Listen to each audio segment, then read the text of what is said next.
जिंदगी की राह में कहीं खो गया है इंसान। मंजिल मिल जाएगी, जरा खुद को तो पहचान। हौसलों को कर बुलंद, पूरे होंगे अरमान। ऊंचे हो विचार, मुश्किलों में हो मुस्कान। राजयोग के राज को जान, जिंदगी बने आसान, जिंदगी बने आसान, जिंदगी बने आसान। नमस्कार दोस्तों, ओम शांति। स्वागत है आप सभी का हमारे प्रोग्राम जिंदगी बने आसान में। दोस्तों, आज तक हम ये मानते आए कि जिंदगी में अगर सक्सेसफुल होना है तो बहुत सारी चीजों को ध्यान में रखकर चलने की जरूरत है। ये बात सच है, लेकिन कहीं ना कहीं सही परिभाषा सक्सेस की है क्या, उसके बारे में जानने के लिए आज हमारे साथ हैं बीके उषा बहन जी। ओम शांति दीदी। ओम शांति। Welcome to our show. Thank you दीदी। Firstly thank you so much, आपने अपना वैल्यूबल टाइम देकर हमारे लिए आप यहाँ पे प्रस्तुत हुई हैं। दीदी, अब हम बात करना चाहते हैं सक्सेस की। सक्सेस अपने आप में है क्या, इसकी परिभाषा क्या है? क्योंकि आज तक तो हम ये मानते आए कि अगर धन दौलत है या कोई ऐसा पोस्ट है जिसके लिए हम जिंदगी में आगे बढ़ते जा रहे हैं, क्या वही चीज सक्सेस है या कुछ और भी परिभाषा है सक्सेस की जिसे आज तक हमने रोशनी ही नहीं डाली?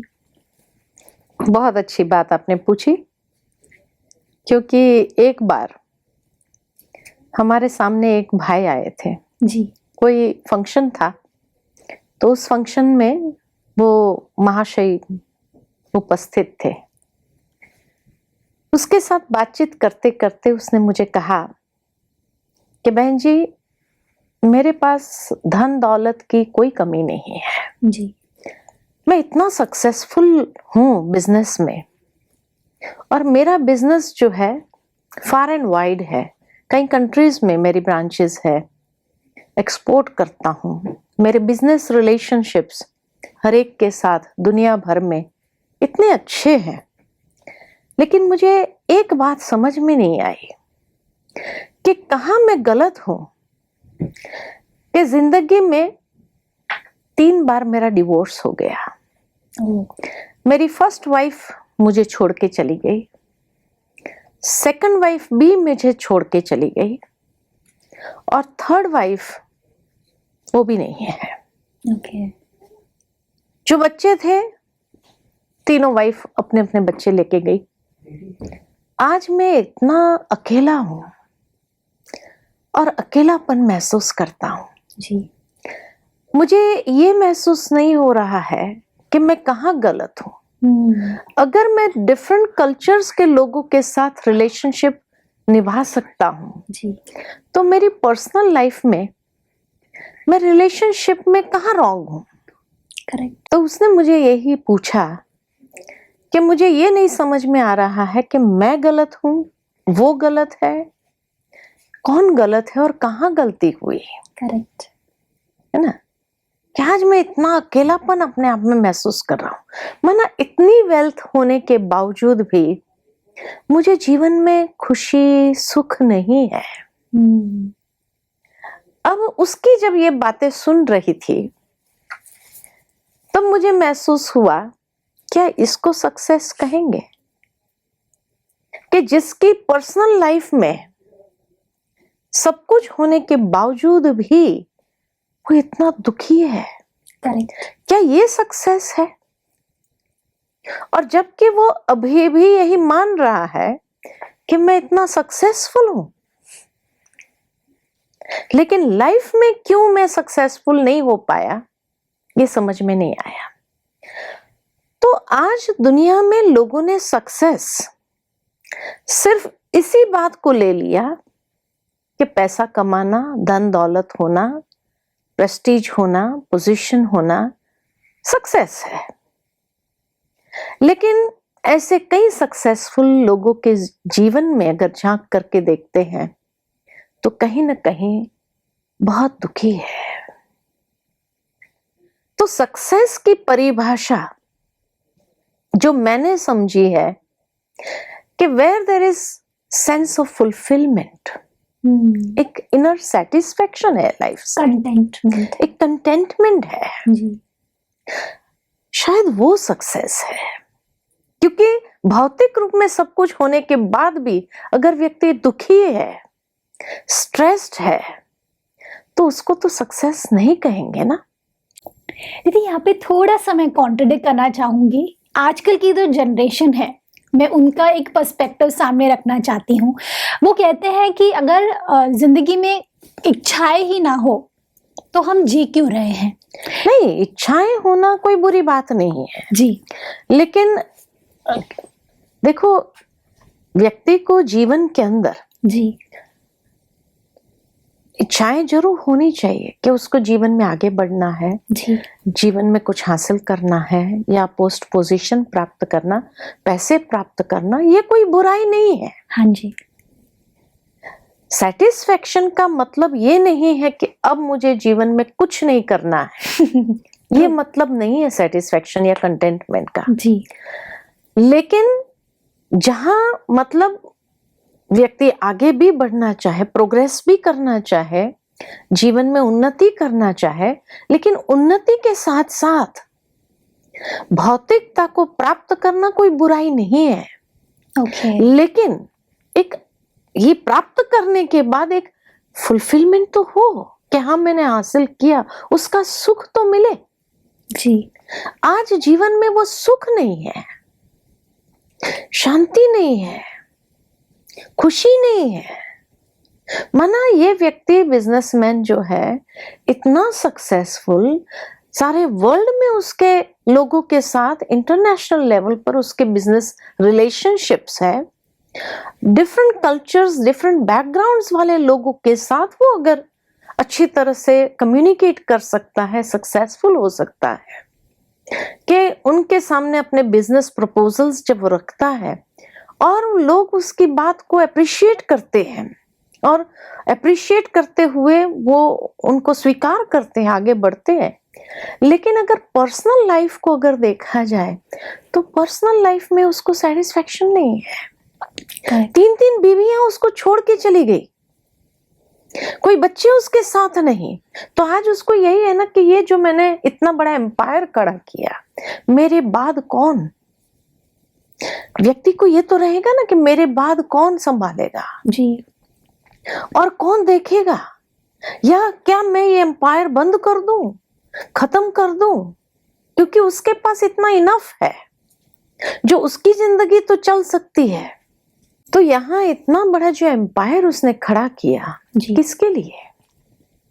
हर इंसान को ये तो सताता है ना, और इसीलिए पहले इनिशियली उसको रियलाइज नहीं हुआ। जब फर्स्ट बीबी उसको छोड़ के गए, सेकंड बीबी छोड़ के गए, उसको लगा थर्ड, लेकिन जब 3-3 बार, तब तो व्यक्ति सोचेगा ना कि मैं फेलियर हूं पर्सनल लाइफ में, मैं पर्सनल लाइफ में सक्सेसफुल नहीं रहा। कहीं या तो उसने अपने लोगों को टाइम नहीं दिया, इसलिए वो चले गए, क्योंकि पैसे की तो कोई कमी नहीं थी, सबको इनफ पैसा मिल रहा था, लेकिन शायद टाइम, उनका साथ, उनका सानिध्य नहीं मिला। तो आज उसको ये तो सताता है कि भाई ये जो सारा धन दौलत है, लोग बाद में तो उसको हड़प कर लेंगे या कुछ भी कर लेंगे, फिर क्या होगा, या किसके नाम पर मैं विल करूं तो इसीलिए सक्सेसफुल तब कहेंगे जब personal life, professional life, social life, ये सारे जो अलग अलग पहलू है जीवन के, हर जगह एक सेटिस्फेक्शन मिले। बिल्कुल दीदी। दीदी, सेटिस्फैक्शन ये शब्द सुनने में तो बहुत ही अच्छा लगता है, लेकिन कई बार हमने ये देखा है कि आज की 90% जो जनरेशन है, उनके लिए सेटिस्फैक्शन शायद पल भर की खुशी में है। वो ये मानते हैं कि क्या पता जिंदगी में आगे कुछ मिले या ना मिले, इसके बाद जिंदगी है भी कि नहीं, तो जो करना है आज कर लो। ये जो एटीट्यूड वाले लोग होते हैं, उनके बारे में आपका क्या कहना है? ऐसा है कि ये जो एटीट्यूड रखने वाले लोग हैं, वो पल भर के लिए तो जैसे खुशी में महसूस करते हैं, लेकिन जब लॉन्ग रन में अगर देखा जाए कि पिता का, फादर का जो भी इनहेरिटेंस उनको मिला, जो भी वर्षा उनको प्राप्त हुआ, वो तो है, लेकिन वो जब कुछ नहीं कर पाते हैं या वो जब बिजनेस रिलेशनशिप्स नहीं मेंटेन कर पाते हैं, चाहे उनके अंदर ईगो आ जाता है, बहुत बचपन से, छोटेपन से उनका जैसे ईगो सस्टेन किया गया है पेरेंट्स ने या जिस भी तरह कि भाई तुम्हें किसी से डरने की जरूरत नहीं, किसी की चिंता करने की जरूरत नहीं, और इसलिए पल भर की खुशी तो वो मना लेते हैं, लेकिन कभी कभी ऐसे सिचुएशंस में भी वो फंस जाते हैं क्योंकि लोग ऐसे लोगों को इस्तेमाल करते हैं। करेक्ट। और जब वो इस्तेमाल करने लगते हैं तो उन्हें उनका ईगो फ्लैटर करते हैं, इसलिए उन्हें महसूस नहीं हो रहा है कि लोग मेरा इस्तेमाल कर रहा है, करेक्ट, लोग मेरा इस्तेमाल कर रहे हैं, ये महसूसता नहीं है। उसके बाद कहीं उनको एक गलत दिशा में भी ले जाने वाले लोग मिलेंगे और वो चल पड़ेंगे, और जब उस गलत दिशा में चले जाते हैं जहां से लौटना बहुत मुश्किल है, और फिर कहीं वो शायद अकेले ही रह जाते हैं, और उस समय उसको पश्चाताप होता है कि मैं इन फ्लैटर करने वाले लोगों के बीच में आ गया, इसलिए आज मेरी ये हालत हुई। दीदी, सक्सेस की बात हम कर रहे हैं, दीदी सक्सेसफुल होने के लिए क्या राजयोगा मेडिटेशन अपने आप में एक बहुत इम्पोर्टेंट पहलू है? बहुत इम्पोर्टेंट पहलू है, क्योंकि राजयोग करने से क्या होगा कि जो लोग फ्लैटर करने वाले लोग हैं वो फ्लैटर नहीं कर पाएंगे या उनकी बातों में आप नहीं आएंगे। ओके। क्योंकि आप सच्चाई को बहुत अच्छे से समझ सकते हैं। आध्यात्मिक ज्ञान और ध्यान ये चीज को बहुत अच्छी तरह से स्पष्ट कर देती है कि जहां व्यक्ति इतना समझ सकता है कि ये व्यक्ति मुझे फ्लैटर कर रहा है, तो उनके बहकावे में, इनकी बातों में वो नहीं आते हैं। जीवन में यही एक समझ है जो हमें समझदार या मैच्योर बनाती है कि जिसके माध्यम से जीवन के हर बातों को स्पष्ट देख सकते हैं, समझ सकते हैं। जैसे मैंने पहले एपिसोड्स में भी ये बात कही कि क्लियर फोकस हमारा डेवलप हो जाता है, और अंतर्दृष्टि जितनी स्पष्ट है तो हम लोगों की भावनाओं तक भी देख सकते हैं कि ये व्यक्ति किस भावना से हमारे सामने ये बात रख रहा है। भावनाओं को भी पहचानना आसान होता है कि इनकी भावनाओं के पीछे कोई स्वार्थ है या जेन्युइन है, किस तरह की भावना है। क्योंकि व्यक्ति खुद एक बॉडी कॉन्शियसनेस से भी ऊपर उठ जाता है। सोल कॉन्शियसनेस में जब स्टेबलाइज होता है मेडिटेशन के द्वारा, तो वो सोल कॉन्शियसनेस के माध्यम से वो हर एक की फीलिंग्स क्या है उसके प्रति, उसको भी महसूस कर सकता है, उसको फील कर सकता है। तो गलत लोगों को वो बढ़ावा नहीं देगा। बिल्कुल दीदी। दीदी, बात कर रहे हैं हम सक्सेस की। दीदी, कई बार ऐसा होता है कि जैसे आपका पहला वाला एग्जाम्पल था कि जिंदगी में सब कुछ है लेकिन वो एक चीज की कमी है जिसकी वजह से हम बाकी सारी चीजों को नजरअंदाज कर देते हैं। जरूरी नहीं है कि, हो सकता है कि उनकी ही गलती की वजह से वो रिलेशनशिप्स नहीं चले, लेकिन रियलिटी तो ये है कि सक्सेस उनको बाकी सभी क्षेत्रों में जरूर मिला है। तो क्या अप्रिशिएट करने से आपकी जिंदगी में जो वो कमी है वो पूरी हो जाती है? ऐसा है कि मना किसको अप्रिशिएट करना, जो चीज हमारे पास है, अगर उस चीज को हम अप्रिशिएट करेंगे कि आज बोले वो कितना भी अप्रिशिएट करे, उसके पास जो कुछ बिजनेस के जो दौलत है, जो उसके मना रिलेशनशिप्स है, जो एसेट्स है उसको बिजनेस फील्ड के अंदर, उन सबको अप्रिशिएट करने के बाद भी जब वो घर में आता है, ट्रू, तो उस समय जो खालीपन है वो ये सारी चीजें नहीं भर सकता है। करेक्ट, न पैसा भर सकता है, न दौलत भर सकती है, न साधन भर सकते हैं, और न ही वो बिजनेस कॉन्टेक्ट उसको भर सकता है। करेक्ट, उस समय जब वो घर में बैठा होता है, जो अकेलापन, उसको ऐसा लगता है इतना बड़ा महल जैसा घर क्यों ना है, लेकिन जैसे मैं अकेला हूं। उस समय उसको लगता है मेरे आसपास कोई नहीं है। करेक्ट, वो कितनी खालीपन वाली वो बात खालीपन जो है जी वो दीदी, कोई चीज भर नहीं सकता है। माना उसको अप्रिशिएट करके भी क्या करेगा, करेक्ट, क्या बिल्कुल करेगा। बिल्कुल। तो दीदी मेडिटेशन की बात कर रहे हैं हम। कई बार ऐसा होता है कि मेडिटेशन हम जब कर रहे होते हैं तो हम चीज़ें मांग रहे होते हैं भगवान से कि भगवान मुझे बस ये दे दीजिए तो मैं संतुष्ट हो जाऊंगा, भगवान आप मुझे ये दे दीजिए तो मैं संतुष्ट हो जाऊंगा। ये मेडिटेशन जो है ये बहुत ही डिफरेंट टाइप का मेडिटेशन है जो आजकल लोग ज़्यादा करते आ रहे हैं। ऐसा है कि इसको मैं मेडिटेशन नहीं कहूंगी, ओके, ये प्रेयर्स है। जी, मांगना प्रेयर्स में होता है। Meditation means it's a communication with God, correct, कि जहां हम परमात्मा के साथ अपने दिल की बात शेयर करते हैं, और वो भी किस बेसिस पर कि ईश्वर के साथ हम इतना घनिष्ठ संबंध जोड़ते हैं, अपनेपन का एक संबंध जोड़ते हैं। जी, ये फीलिंग में नहीं है वो भगवान है मैं भक्त हूं, वो भगवान है मैं दास हूं, ये फीलिंग मेडिटेशन में नहीं है। मेडिटेशन माना कि जहां हम ईश्वर के साथ एक ऐसे रिलेशनशिप में बंधते हैं कि वही मेरे माता पिता है।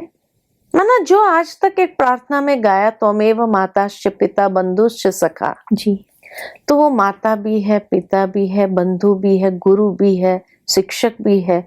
जो संबंध हम उसके साथ जोड़ना चाहे, खुदा दोस्त की कहानियां है कि खुदा को दोस्त बना करके देखो, आप अपने हर मन की बात उसके साथ शेयर कर सकेंगे।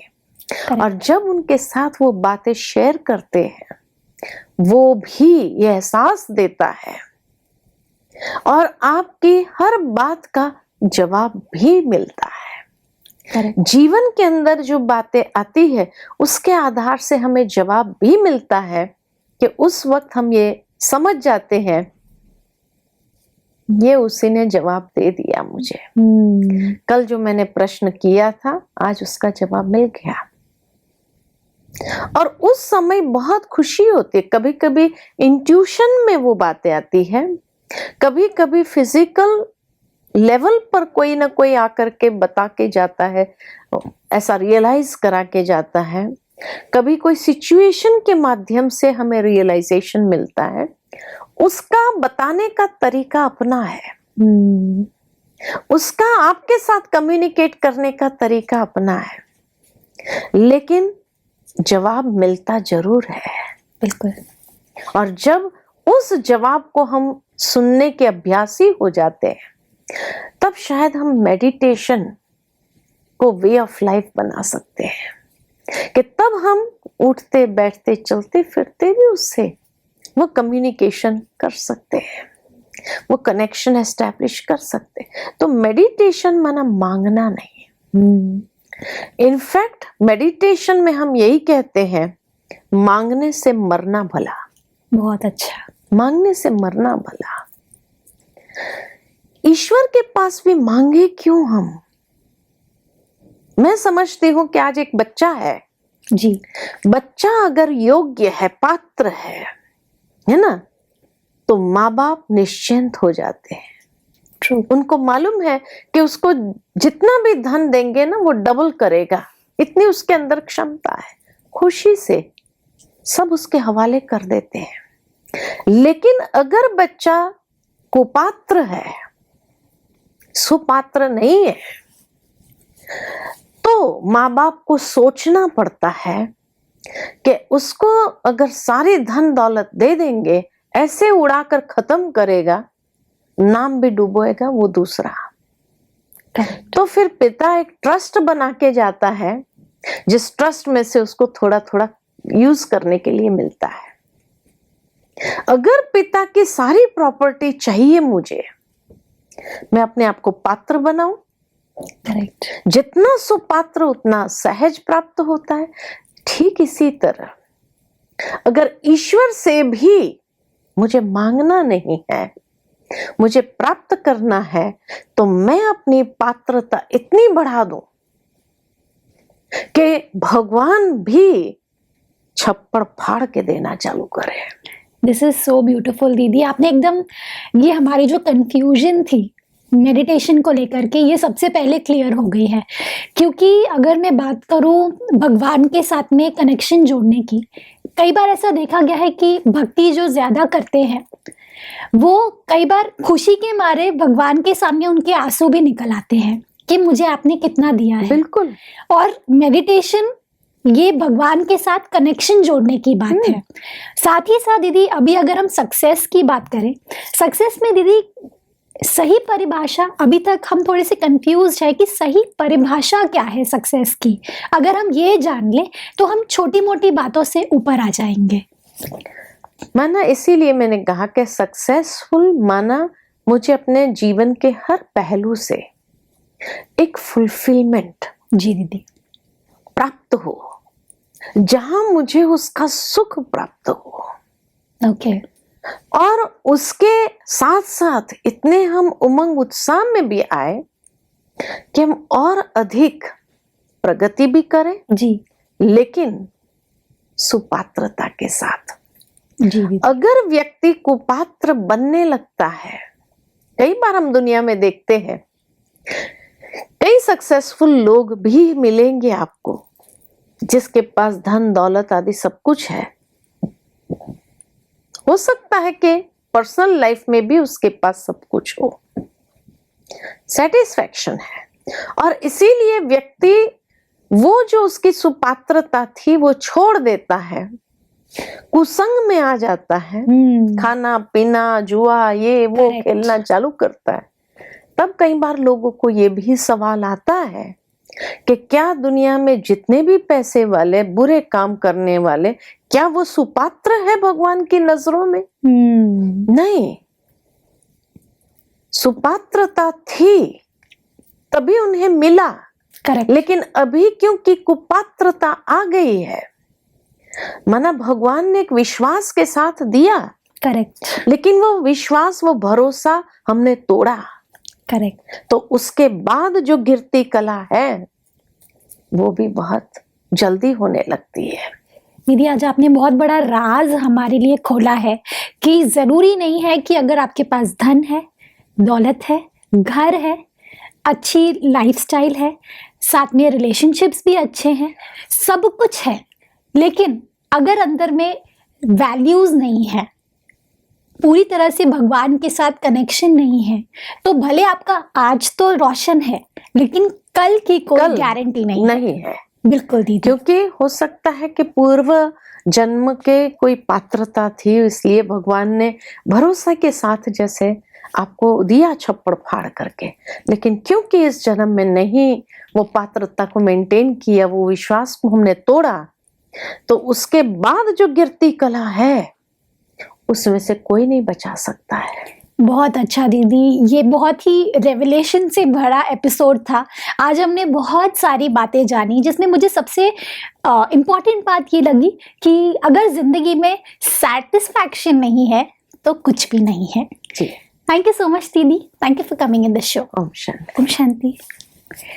दोस्तों, आज तक हम ये मानते आए कि सक्सेसफुल होना ही सबसे ज़्यादा इम्पॉर्टेंट है किसी भी क्षेत्र में, किसी भी रिलेशनशिप में। पर रियलिटी तो ये है कि अगर आप जिंदगी में संतुष्ट नहीं हैं तो आप कितनी भी धन दौलत आ जाए, कितने भी आप सक्सेसफुल हो जाए, उसके कोई मायने नहीं है। तो अगर जिंदगी के सही मायने जानने हैं तो साथ ही साथ आपको हमारा अगला एपिसोड देखना होगा, क्योंकि हम उसमें ये बताएंगे कि सक्सेसफुल होने के लिए मेडिटेशन किस तरह से हमें हेल्प करता है और हम इससे आगे कैसे बढ़ सकते हैं। इस खूबसूरत बात के साथ आज के प्रोग्राम को हम एंड करते हैं। आपसे फिर मिलेंगे आपके ही शो में जिंदगी बने आसान। ओम शांति। अधिक जानकारी के लिए संपर्क करें जिंदगी बने आसान, Brahma Kumaris Godlywood studio, Shantivan, Abu road. Call 80949134887।